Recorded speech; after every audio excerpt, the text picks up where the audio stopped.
before I head back, I thought I'd reflect on some news that I read the last day or so and how it relates to some of these videos I've made. And the first would be the latest Epstein revelations, if we can call them that. And you may recall that I'd sort of looked at the Staley case and sort of reached the conclusion that in many ways he was punished and banned for answering the wrong question in the wrong way, and it never really made sense to ask him that question about the degree of closeness. If we look today, I think it's Sky that run some of the cordial, shall we say, messages that Peter Mandelson allegedly directed towards Mr. Epstein, best pal and yum yum and so on. There's no suggestion that Mandelson was involved in any wrongdoing, and neither was there with Staley. But I can't help notice the inconsistency where Mandelson, in his current role, very important role as trade ambassador and ambassador out there in Washington, looking at important trading relationship, and he was able just to swat any notions of closeness away by saying, "I wish I'd never met the man." Strange how James, or commonly known as Jess Staley, was not given the same luxury. And again, you see how things are very, very inconsistent and how they're framed differently for different purposes.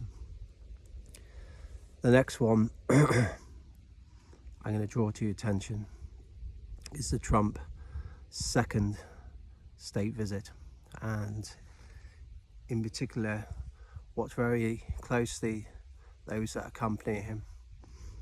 The video, that's fine, OpenAI and so on, you've got your views on that, but in particular I'm interested in BlackRock, Schwartzman as well at on the private equity side. And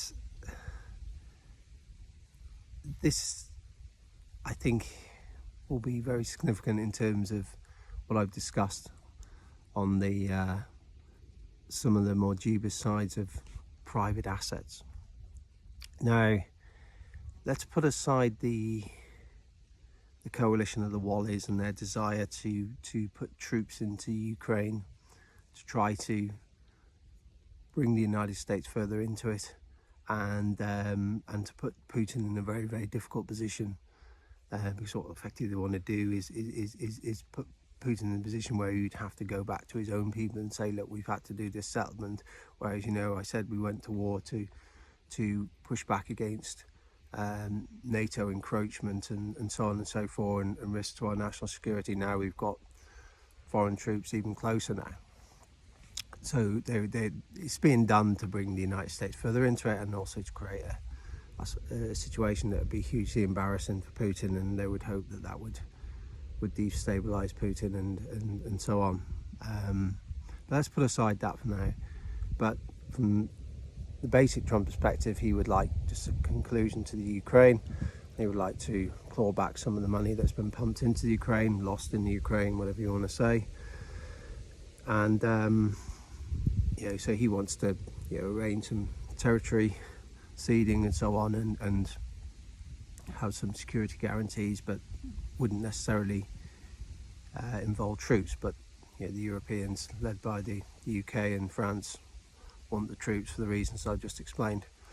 And but part of how Trump will try to recoup some of the money that's been pumped into the Ukraine would be by reconstruction and also huge arms deals to the Ukraine, where Ukraine would purchase huge amounts of US weapons to bolster up their security in the future, and that would be paid for by the Europeans. So the Europeans, as I've said in one of my previous videos, which really was an act of theft by Britain, would like to use Russian assets to pay for that, but I think they're always going to be a bit limited to do that because it's essentially illegal. So another way they would do it is they would try to do it in an off-balance sheet way, and that's where your private assets come in, where effectively the money to purchase these huge amounts of US weapons would be put up by your likes of BlackRock and your private equity houses and so on, and the cash flows to service that commitment would come from us effectively. So in essence, they would be putting up the money to buy the US weapons and fund the reconstruction, and it wouldn't necessarily visibly sit on the government's balance sheets, because I think it's not exaggeration to say the UK and France are in a very difficult position economically. You can see that yourself with Britain's upcoming budget, and also the confidence vote, loss of confidence in the Prime Minister in France, where it's nigh impossible to get a balanced budget through, and well, even a narrow deficit budget through in France. So you've got two countries leading this charge from Europe that fundamentally skint, if you like. So they've got to do it in a way where it's off balance sheet and the money's put up by your asset managers, private equity houses, and effectively that finance is serviced by what are government-backed cash flows that rest on the shoulders of what I described the third estate, which is the private sector. So that's what they're coming for with Trump. It will be presented in a different way. They will present it as we've come to invest in Britain and but the real dish is the spoils of Ukraine. That's what they're coming to talk about. So keep your eyes on that. And yeah, as I said, it's very, very much private assets is just like your terrorist bill and your online safety bill. It's presented, they use the shop window approach.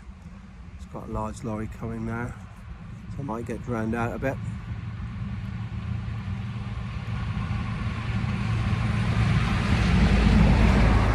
So they use the shop window approach. They sell you a very reassuring story, keeping you safe, but when you get in the shop and start ferreting around the inventory, a very different picture emerges. So keep your eyes on that one. Take care.